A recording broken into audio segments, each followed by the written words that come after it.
Icecream&Cakenit TV. I'm all the way live in the studio at Off the Planet Productions. And right now, this is something I never really do on my platform, Icecream&Cakenit TV, or even my IG. None of my social media. I don't really comment or do a response for rap beef. But man, I'm watching this stuff and I'm just so crackled up and listening, and it's just, oh my god, it's funny, especially when it's cats I know and I done been with and met and hung out with and did stuff with. I'm from Oakland, California. That's the Bay. That's the heart of the Bay. Like it's where I'm from, and I done been around. Like I've been doing this rap shit for a long time, and I've been in the streets. I was in the streets before I started rapping. I ain't never been one of them cats. When y'all listen to my music, I don't really talk about none of the street stuff because I'm not proud of none of the stuff I did in the streets. I might do a little bit of commentary in my rap songs as far as how I done got down before, but I don't make a whole album of it or just dwell on. Especially, I'm not gonna never be don't straight up telling on myself. It's gonna be in the story format of how it went down or something like that. I make pretty much party music, a little bit of street tales, and the reason is because of a lot of stuff I be seeing going down. Now, I started that from the beginning of my career, knowing I come from the streets. A lot of cats that know me from the streets, they can vouch for, oh yeah, Bobby Drake been in the streets, been rapping. I used to go by Lyrical Storm, EB. Um, I did a lot of stuff in the streets. Period. That's facts. Like hella facts. Like you run into a gang of OG factors from Oakland, the Bay, that that I done broke bread with, or been in a circle, or we've been in the same circles and affiliates with a gang of real mobsters. I've been on my IG. I pretty much, this is like really honestly, this is an experiment because I do online promotions. I make beats. I do a lot of stuff for Off the Planet and Icecream&Cakenit TV. Strictly on some positive. I don't try to get into the rap beef rebuttals and commentary, but it's so funny that I see cats that I been in the industry with and rocked with and did stuff with and been knowing for so long beefing. It's like, wow, it's a mess. Messy Marv and the J Diggs beef. Mess getting banned from Filmo. Mess getting banned from the Bay. This has been an ongoing conversation on all these different blogs and all these people channels, from YouTube to IG to all that stuff, right? I'm in here making beats, see? So I'm gonna have at least my beat playing in the back, cause some cats IG, they just be boring. You just sitting there talking shit about people, commenting on stuff. It's cool. Everybody deserves a comment, but don't. I mean, that's why I haven't did it, because I'm not gonna base my whole career as a producer, artist, executive producer Off the Planet on downgrading or doing a bunch of commentary on my show. I like to interview up and coming artists for Icecream&Cakenit TV, producers, uh, young entrepreneurs, actually, just young entrepreneurs in a whole. That's what I do for my show. But on this one, I'm just doing a little test run to see on my IG who all tune in on just me commentating on rap beefs from the Bay. That's the one thing that really kills me. I'm from the Bay. I'm from Oakland, man. I hate to see my cats that I've been rocking with, or loving their music and been in the room with them, or been on missions with them, really beefing. And I'm like, that's a beef, man. All right, let's get to the commentary. Okay, Messy Marv and J Diggs. I know Mess for a long time. I done been on missions with Mess, like on a promotional industry level. That's the part I was playing in one of Messy Marv's campaigns, I think it was this album. If I'm not mistaken, it was Power, Money, and Muscle. First single was with him and E40, and this was like, I don't know what year it was, but it was before I came to LA, and I was rolling with Mess. We was in a rap vehicle promoting this record. It was me, Mr. Fab,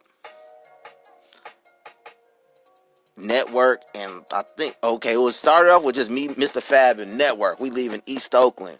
He was in East Oakland with us. Mess was hanging real tough in East Oakland right then. We was at the my family shop, Oswald Incorporated. That's when he was on 90th and 90th and Mac. So Mess used to come over and mess with us, you know what I'm saying? I had this equipment over there, I had the Triton over there. We had like a little studio inside the print shop, cause my family, Oswald, he was do the shirts, he do the prints, he do all the graphics and all of that stuff.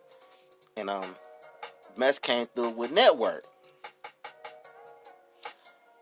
We started promoting. I was on my promotion kick, like street promoting right then in there. So I thought that would be a good account for me to be like on my own. Because when I first started doing not online promotions, but promoting on a street team, I started with Sean Kennedy with Ill Trends Promotions.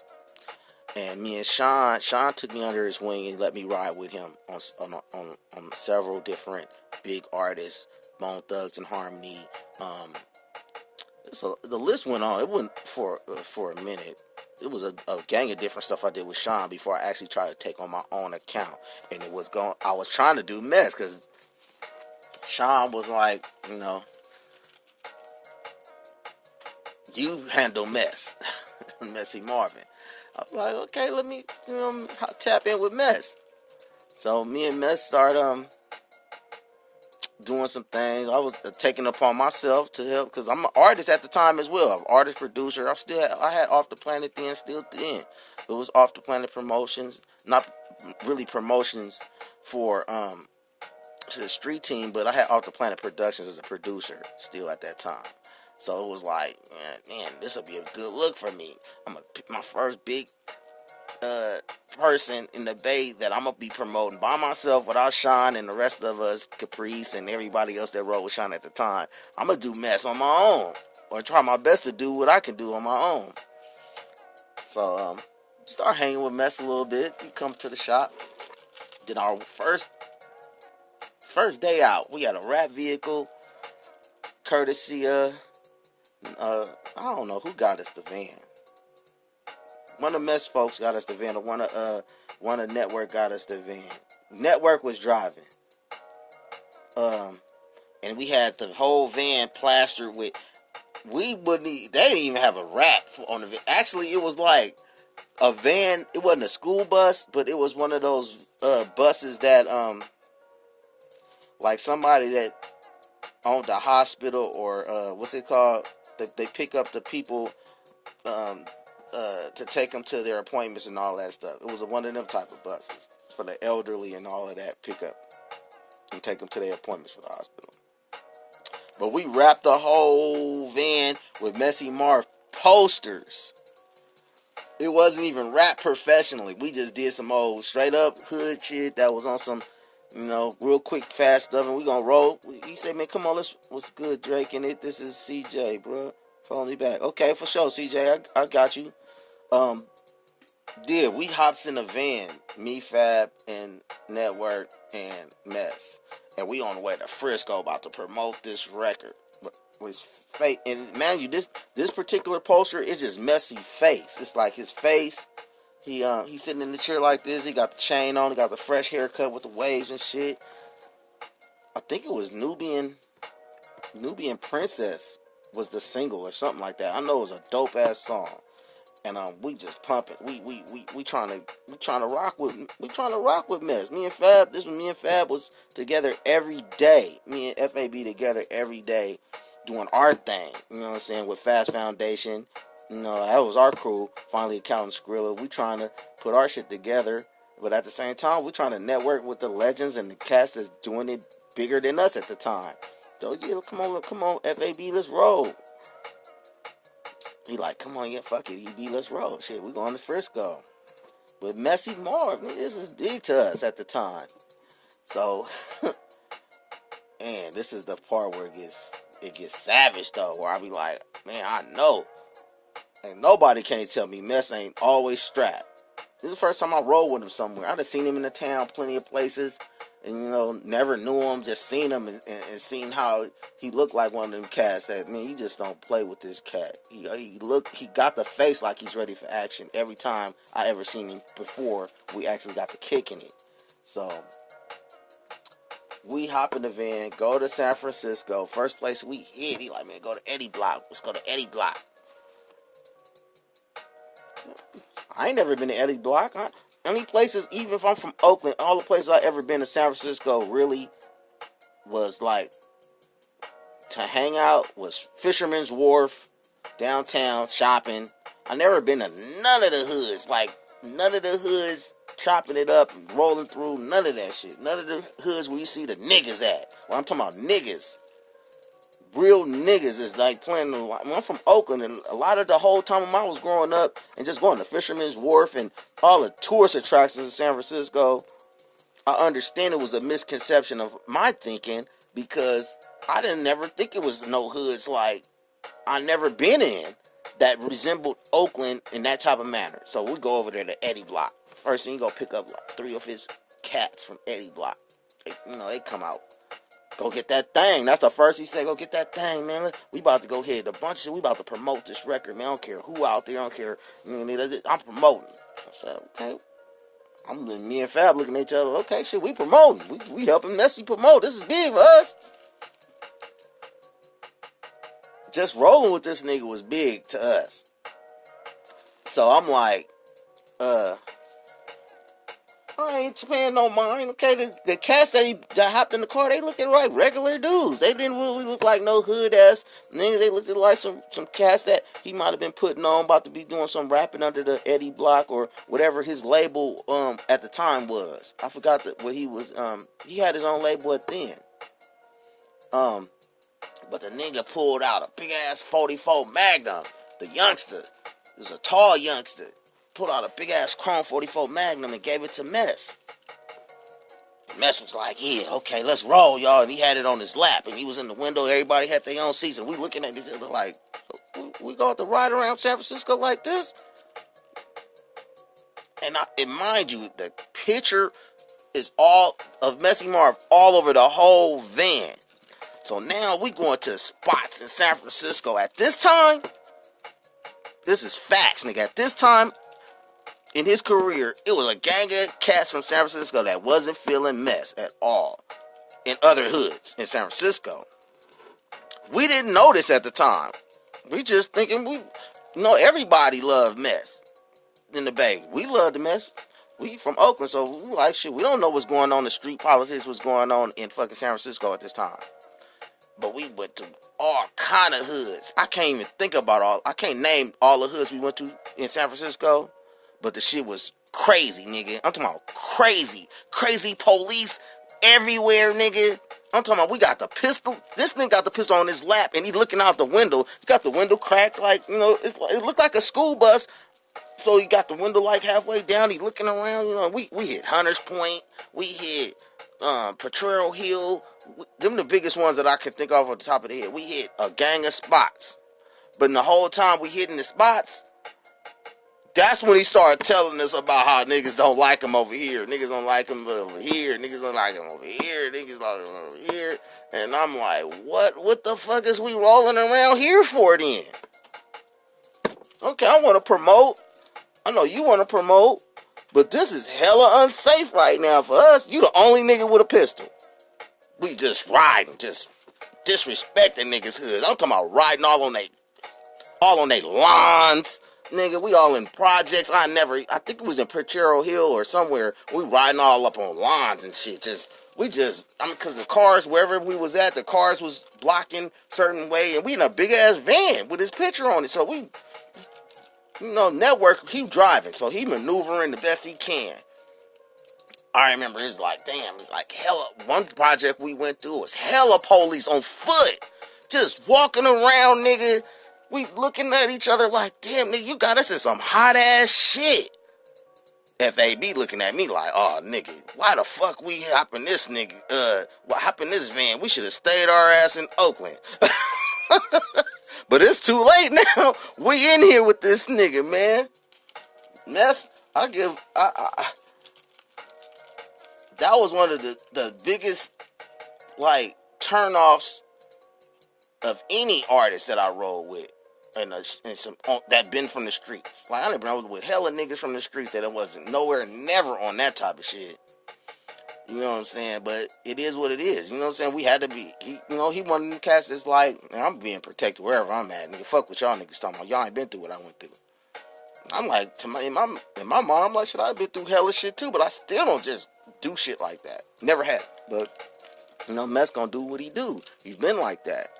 So, that's one of my commentaries on that. Like, nigga, that's been his MO. Pistol packing, knockout, block, Messy Marv. To me, in my mind.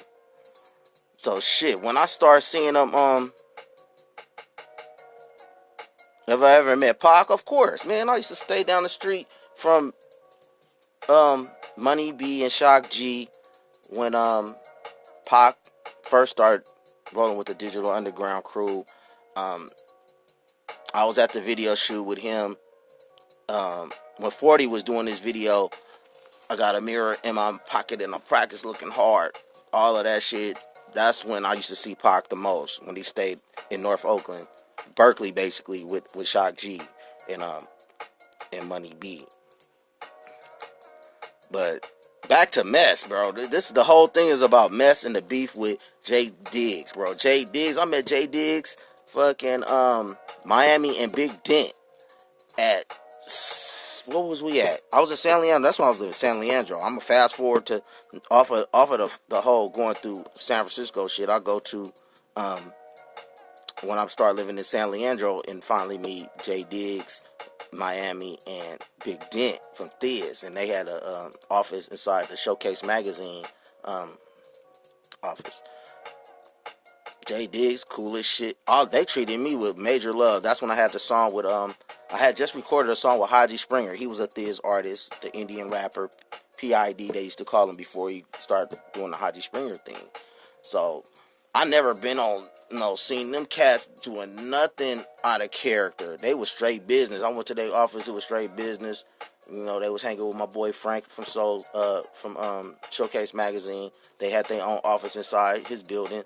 So, I know them for that. You know what I'm saying? And they showed me love.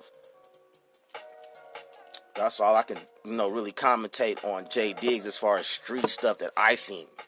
I ain't never seen nothing street about, their business. Because that's the only part I really met them at. In San Leandro, when Thiz was really started cracking, FAB was signed to him. They already, with the Yellow Bus was cracking. The whole hyphy move was cracking. That's how I did the song with Haji Springer. Haji Springer, LG, and my boy DT, Bootsy Farnsworth. I was presenting that with, me and Haji went up there together and was presenting that song to try to be on one of the compilations, the Thiz compilations at that time.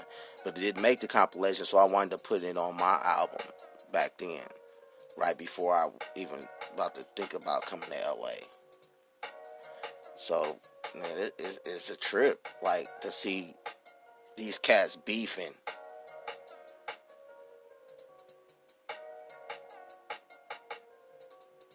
Oh, is that right? Mac J was locked up 5 minutes from where you at? Man, I hear you. I don't condone nobody bullshit. Nobody. I don't care where you from. East, west, north, west coast, east coast. I don't condone no bullshit. I just want us all to make money. Get this money together, man. I got these tracks. I got this promotions I'm doing on independent artists, mainstream artists, whatever you want to. Messy Marv, a beast. Yeah, he is. I ain't gonna lie. The boy got spits. He really had spits back then. That's when I'm telling you, that boy was That's the only reason I wanted to be involved with promoting him. Because I seen his flow, I seen his hustle, his grind, and he ain't no sucker, he wasn't no punk about nothing, from what I seen with my own eyes. Like, at that time, I still had street shit going on, but I wasn't doing nothing, nowhere near like that. I'm not riding around with pistols unnecessarily. I'm not riding in turfs that didn't like me, which I'm likable everywhere. I didn't have no beef from city to city or none of that shit. I ain't never had no beef like Mess had beef. I ain't been in the streets like him. You know what I'm saying? Where I'm from in Oakland, you know what I'm saying? I was nothing but love. So nah, I can't comment on that part. I just know from my angle, riding with him, it depends on what you trying to ride with him for, or what you trying to ride with him with. Because anybody can get it. You know what I'm saying? Anybody can get it. And at the time, what we was doing, I was kind of happy he had that fofo with him, because it could have really jumped off, and we would have had, none of us would have been strapped. It would have been ugly. But at the same time, that gave me a learning lesson how not to just hop in the car with niggas because of who they are. You got to do your research on who you riding in the car with, who you hopping in the car with, who you doing business with, because the first inclinations of their actions and how they get down and how they move in the public, it can reflect on you, on how you gonna move in the future. I've been through all kind of beefs in high school, going to Oakland Tech. Being from North Oakland, I'd have been through beef, and I thought I had got over knowing right from wrong and who not to hop in the car with. But then I get in the industry more, you know what I'm saying? I'm trying to work with everybody, but then at the same time, you got to think about who you rolling with. Go back to that, who you rolling with. And you don't know what type of beef they got going on with people. So, to all you youngsters trying to get in this industry, or if you even in the streets, that's supposed to be your first street rule. You got to know who you hop in the car with. They strapped if they got beef with somebody. That's why I like really riding by myself when I was in the streets. I used to like to ride by myself. I had the drop top, IROC, T-top, Candy Gold. You know what I'm saying? I used to ride pretty much a lot by myself. And I had the big ass speaker in the back. I used to lay my seats down. They had the big ass speaker, detachable speaker in the back, 212s. And that was my biggest excuse. Oh man, I'm just riding by myself. I can't be riding with everybody. You know what I'm saying? I'm handling business. Yeah, that could go all bad. Of course, man. Hella shit could have went all bad. Man, we was riding through San Francisco. I'm telling you, I can't think of all the hot ass spots that we rode through that night. But that nigga, I kept saying to FAB, and to Network, when we got out the whole time I was complaining. Them niggas was getting mad at me because I was complaining, and this nigga had the thing on his lap. Cause I'm like, what about the Jack? Have I had any memories of him? Of course, man. Jack, that's my dog, man. That was my man. Rest in peace to the Jack. And the first time I met Jack personally, we was at Ben's Burgers for a video shoot. It was him, Huss, Cuzzo Fly, FAB. Introduced me to him. Actually, I met him before, but FAB reacquainted him to me on some, hook him up on some herb. I was serving. I was in San Leandro getting it at the time with the herb, and we just was fucking meeting at Ben's Burgers for the video shoot. I don't remember who video shoot it was, but I know they had all the big bodies out there, big wheels.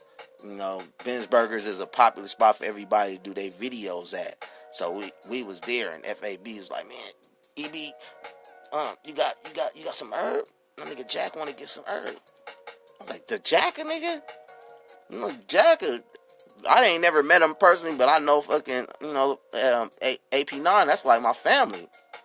Through my little brother, Dushan, Do Damage, and Evocalist. That's their real blood cousin. So I've been knowing AP9. So it was like, certain situations and spots I'd have been and ran with AP9, run into AP9, and Jack was with him.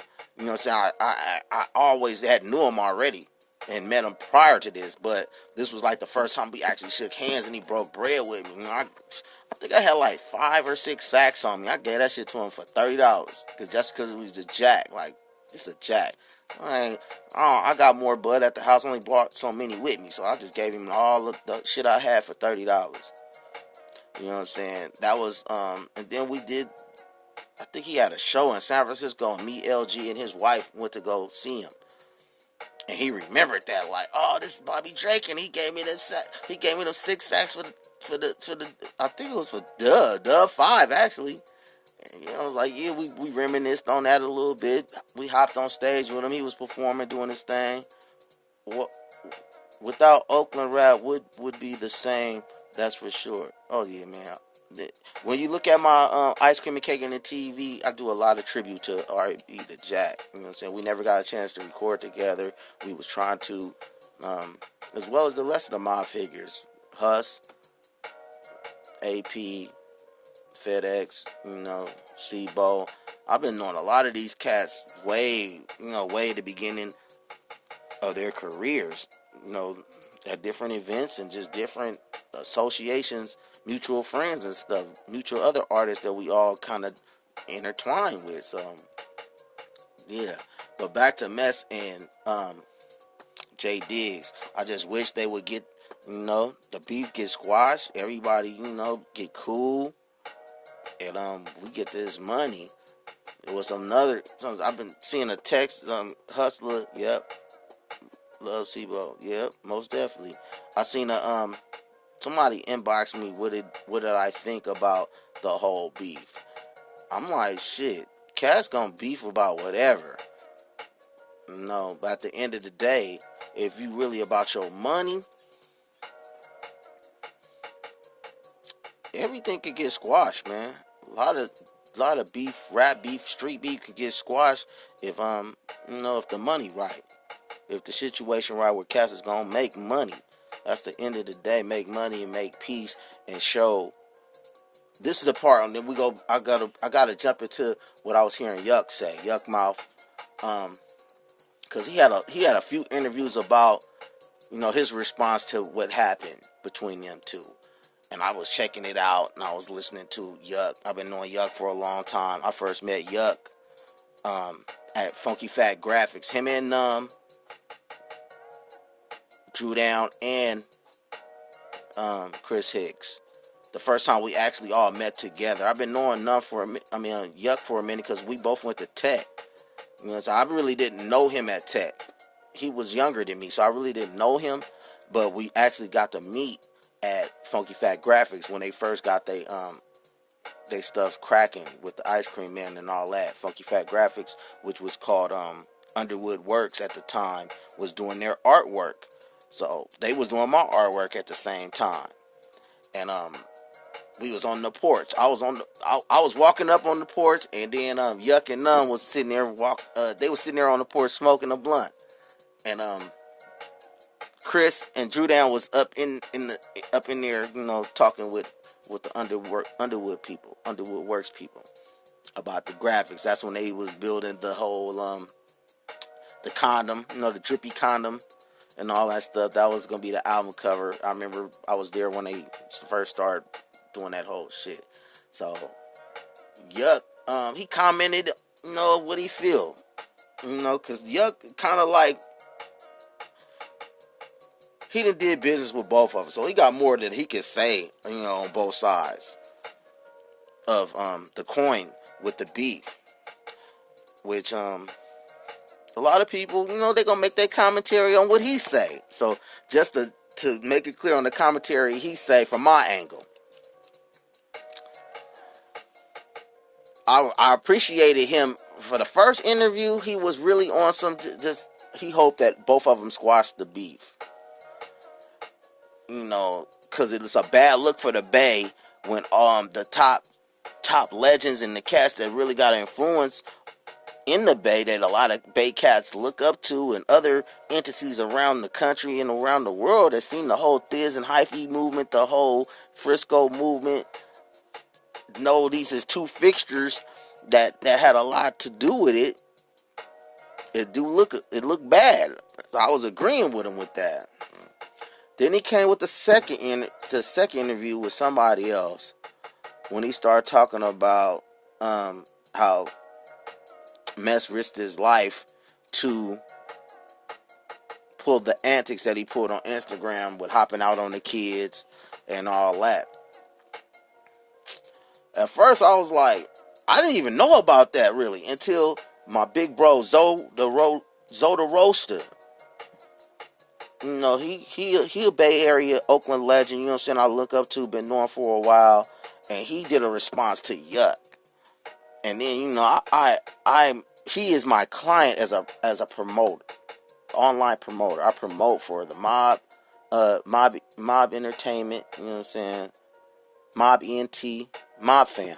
That's what they go by. Mob Fam ENT and Zoda Roaster and his son, Young King. I do the promotions for them. So anything that they do, social media, you know, I'm already on it, pushing it, pumping it, you know what I'm saying? Because it's part of my business as a social media promoter. So when I actually listen to the video, and he got me like, yeah, Bobby Drake, promote this, and I listen to it a few times, listen to it, and I'm promoting it, I'm pushing it, I'm posting it to all the different platforms that I have. It made a lot of sense that I couldn't understand either why Yuck would 1 minute he was saying, nah, this ain't cool. He wish everybody get together. But then at the same time, he's saying some certain stuff that could spark or just keep the bullshit going. I was like, damn, that dude. I'm listening. I looked at the videos again. I was like, okay, yeah, he did do some stuff that I don't know why he did that. Joe was like, that's some strange ass shit. I thought to myself, that is some strange ass shit. I don't know Yuck for that. That's some strange ass shit. But at the end of the day, you know, here we go again. I just want to promote and want everybody to promote good, positive energy music. Bay on the rise back, you know what I'm saying? Right when we start making noise again for these majors to start coming down here and trying to give some cats some budgets or whatever. What you say? You think Oakland deserves more rap money because a lot of it's underground, not a lot of mainstream besides like Mozzie, E40, Too Short. You know, like coming up out of this still a lot of money to get. Yeah, of course, a lot of money is to be received from everybody, not just the Bay. But when they talk about the Bay and everybody that's so big in other regions have, you know, it's a fact that a lot of cats just, you know, took a little bit of here, a little bit of there from certain parts of the Bay and made it their own. And since they had a bigger platform than the person they took it from at the time, yeah, they roll with it, you know. But as a people in the whole rap community, Filthy, shout out to Filthy. I never met Filthy personally, but I like his music. You know what I'm saying? My little brother Dushan, Do Damage, he done made tracks with Filthy. He speak real highly of Filthy, so shit. Anybody that my little bro speak highly of, you know. And I see my other little bro, FAB, roll with him tough, so shit, that's my brother too. I ain't met Filthy day in my life. You know what I'm saying? Like, actually shook his hand, walked up to him, shook his hand, hey, I'm Filthy, I'm Bobby Drake. Nah, never that happened. But, you know, through our associates, shit, I still feel like that's my young bro. I'm proud of him. I'm proud of anybody from the Bay, from Oakland, that's making moves. You know what I'm saying? Period. I listen to the Bay Area music more than any other. Yeah, a lot of people do. My lights is on the sensor. I'm in the studio and the lights. I gotta do some movement. Hold on, y'all.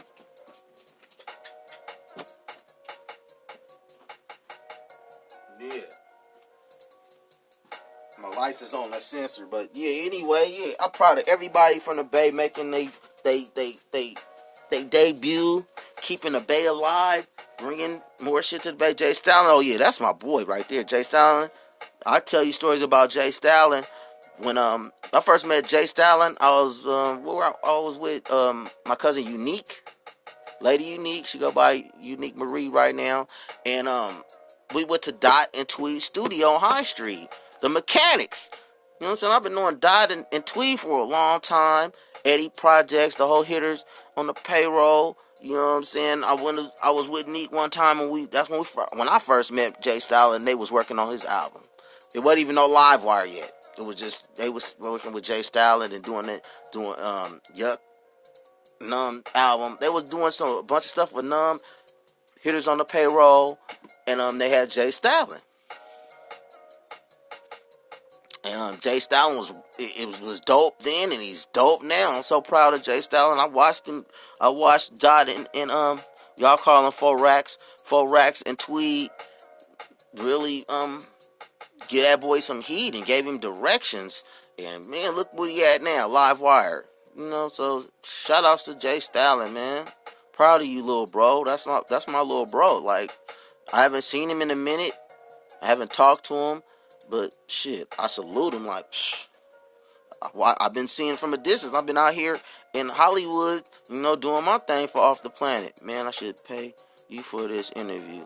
That's what's up, man. I got stories, man. You can ask me anything about artists that's your favorite artist. I can give you my story on, you know, whether it was how dope it was for me to meet him and congratulate him from then to now. You know, I know y'all see pictures of me probably on my IG or my Facebook with different artists that be. Yes, candy bars to candy cars. That part, yep. But back to Mess. Man, come on, Mess. This your boy, bro. Bobby Drake and Icecream&Cakenit, man. I'm praying for you, bro. I want to see you eat out here. I want to see you survive, man. You've been surviving for this long, man. And that's all from the graces of God, the Most High. You know, a lot of cats counting him out right now. I just want to see him bubble, you know what I mean, and get back on the right track, make that dope music. I want to see him and Jay Diggs. I want to see him and whoever he have beef with get some money together. That's what I want to see. You know what I'm saying? Everybody else, you know what I mean, want to edge on whatever y'all opinions is to edge on the negative part of it. I'm that dude that want to see the positive. Nothing but the positive outcome out of this shit. This shit can get serious, bro. I'm telling you. It's already serious to me. And I'm way in LA, and I'm like, man, this shit can get serious. Because like I said, I've been with Mess. I know how, I mean, you know, the antic he pulled in the crest. Yeah, of course. I can honestly say I wasn't feeling that, man. I wasn't feeling none of that shit. Especially the part where everybody and their mama know Jay Diggs wasn't there. Come on, dog. Jay Diggs, I mean, he had so many posts in Hawaii and all that shit that, I mean, it was no reason to go there. Period, bro. That was the illest. Why everybody gonna keep saying it was some fake ass shit. It was some fake ass shit. It was some fake ass shit. Fake ass gangster shit. That's some fake ass gangster shit. It was. You can't deny if you know only if you know that a nigga is not in that hood, why would you go there? Pulling out pistols and all of that shit, bro. That was come on, Mess. That was not the move, bro. I don't give a fuck what nobody say. That was not a move on some gangster shit. Especially on some especially when you know he ain't there. Everybody know he ain't there. As much as everybody be on Instagram, how much y'all been back and forth on Instagram and following each other, conversations about each other on social media, you know he wasn't there, bro. That just made it look so boosie, bro. Hella boosie. You know what I'm saying? Jay Diggs is in Hawaii. You gonna hop out in the crest looking for Jay Diggs when everybody know he in Hawaii?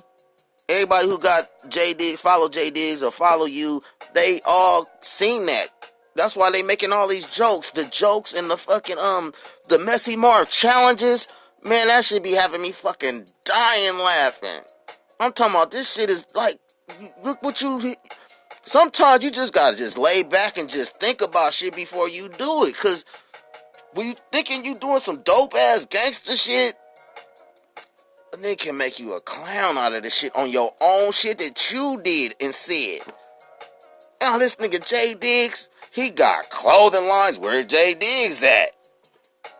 He about to make money. I mean, then it's gonna be all these other bloggers and commentary casts on this beef was all fake. It's gonna be all kind of fucking niggas gonna be saying this shit was made up and shit. Everybody giving too much room for some bullshit in your life when you making big moves in the industry. Just stick to making some music, making some good music and giving the people what they want. Beef is it only gonna sell so many records and do so much, but your brand is gonna be tarnished. You can tarnish your brand with the unnecessary beef sometime. You might be seeing a bunch of money for 1 minute, then here come that go back to the Tekashi thing. See what that's a lesson to everybody who want to beef. Look at the Tekashi dude. Tekashi 6ix9ine, man. I pray for this young brother. He was on top so fast, beefing with everybody from state to state. Now look, who wants that, man? You can't even enjoy the fucking fruits of your labor.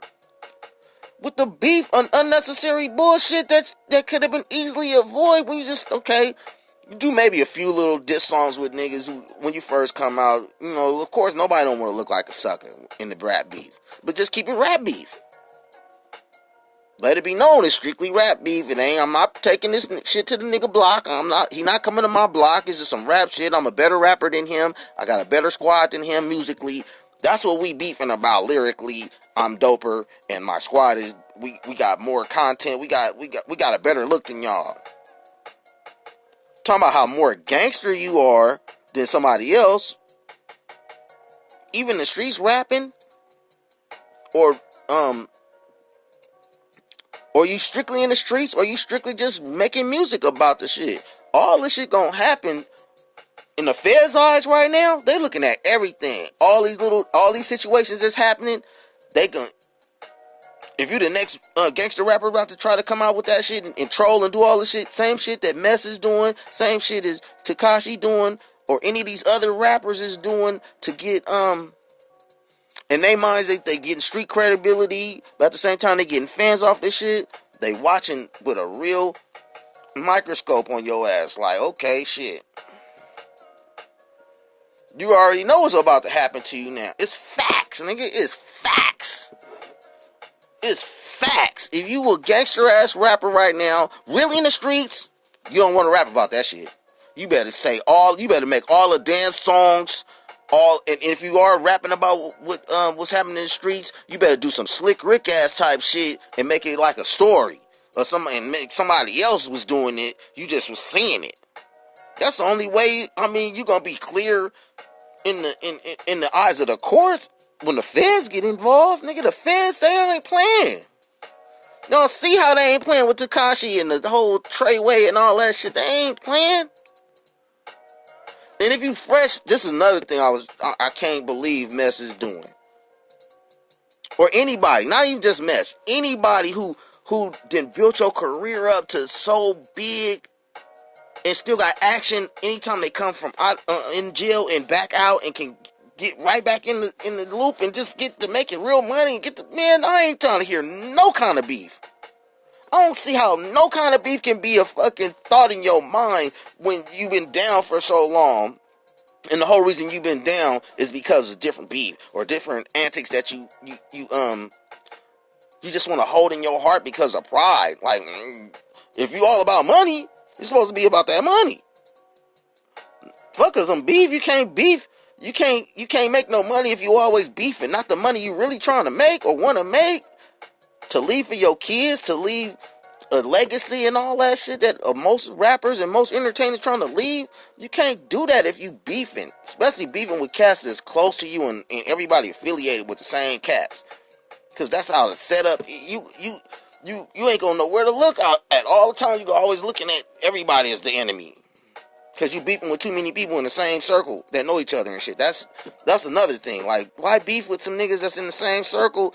You know this. You know it's gonna be a gang of niggas that's gonna that show homies or affiliates or whatever. Fuck with this dude on a certain level or his comrades on a certain level. You could cross your own self up easily, and then you looking at niggas snitched on you or niggas set you up. But at the same time, you gotta look in the mirror like, damn, I set my own self up for this because I could have deaded this shit. I could have deaded a gang of shit before he got to this level. I commend Mess for when he first got out of jail. He was trying to give everybody shout outs that he was beefing with before he went to jail. That was dope. I thought everybody would just, just feel that. But at the same time, everybody got their own mind and they gonna roll the way they want to roll. They didn't feel that shit was what's it called, genuine. Everybody is doing shit for the gram right now. Everybody. I think I'm one of the only artists that I know that this the first time I ever got on my Instagram and started commentating on hella nigga shit. On niggas that I know. That's the only reason I'm getting on, because I know these niggas and been knowing these niggas for a long time. I really don't know J Diggs that tough. I really don't know Messy Marv that tough. But I done been with Messy Marv. I seen how he get down, like, firsthand. Like, that dude, man. At that time in my life, I was like, I'm gonna die fucking with this nigga. You know what I'm saying? I ain't gonna lie, I was in the van like, this nigga gonna have me get killed to this motherfucker. He the only nigga strapped up in here. He didn't tell us we was gonna do all this shit, riding through all these neighborhoods in San Francisco that don't like him. Damn. I thought me and FAB was gonna we was either gonna die or we was gonna go to jail or something. I ain't gonna lie. That one night when we was riding in the van with this nigga. So then when I just fast forward, it's years later, and I'm like, this nigga doing shit like that? Oh man, I knew he was a hothead, but I didn't know he would do that type of shit. Hop out in the Crest, knowing J Diggs is in Hawaii. Broad daylight, no mask.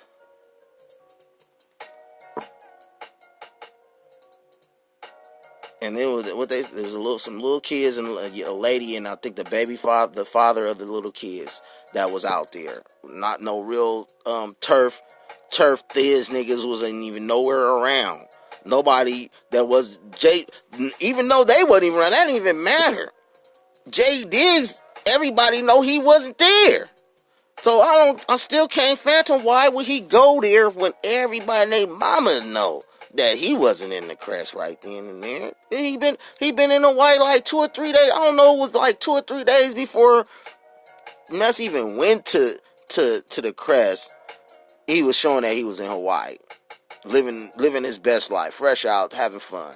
That's what Mess supposed to be doing, having fun, fresh out, you know what I'm saying, getting these deals. Shout out to Mozzie. They say Mozzie gave him a deal. You know what I'm saying? He on that Mozzie label now. And I hope that helps. Just help the whole dynamics of your artistry, you know what I mean? That's the only thing I pray for. Like, I want to see Mess do his thing like he was doing when I met him.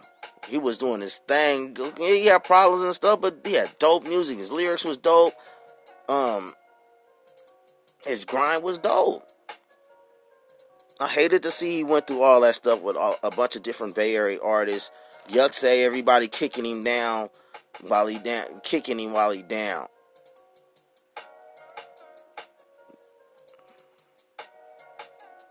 I understand that. Yeah, that happens. It happens. You try to make amends after so much effortry, after so much foolery. Nobody wants to be your friend after that. Nobody wants to be your friend after certain stuff happens. But then it go back to the money. You know what I'm saying? And the status of where the Bay trying to go, trying to hold on to, trying to escalate to. You know, we need these alliances to for the world to see that it can be done. The biggest beefs can be squashed, and then now they start making money together.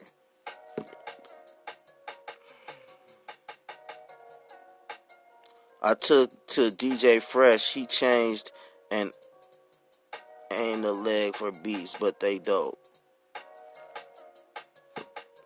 When I have money like that and still doing gangster shit. When I have money like that, you gonna still do gangster shit? Okay. To each his own. This cat, who was that? Somebody Taylor Tariq Twington. When he got money, he gonna still be doing gangster shit. Okay.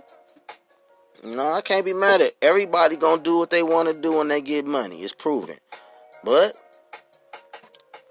I just hope everybody learn from examples that they seeing on this social media how, you know, gangster life, gangster rap life is sometimes worse than being a real gangster in the streets, because you on full blast when you with what you rapping, and you really a gangster and you rapping about the stuff that you really did. You better do your homework on a lot of these cats that really is gangster rap, really is gangsters, but they rap career start blowing up. From Bobby Smurder to who else? To hella niggas, Sibo. They was using all they fucking they can use your lyrics against you, especially if something really happened on your that you talked about. They gonna use that, man. Then you're gonna use a bunch of your money. You make all this money, and you're gonna be using that a bunch of your money for the lawyer. Who wants to do that? Tekashi using all kind of money. He already was getting stole from, they say allegedly. Cats from Treyway was stealing the money. Just imagine how much money he really be having right now, and how much he'd be lounging and chilling if he wasn't, if all of that didn't happen. You know what I mean? Just imagine that. But I'm gonna go on back to making this beat. You know what I mean? I'm gonna keep everything on some beat. Y'all need some beats? Icecream&Cakenit TV, Off the Planet Productions. Don't forget to subscribe to this channel, and I will be back with some of the more positive stuff, showing cats how to make beats on Ableton, work Pro Tools. This is pretty much what I do on my channel. So every now and then I'll be doing some commentary back and forth about beefs that's going on, or the latest mishaps in hip hop. But for now, I'm out. Icecream&Cakenit TV.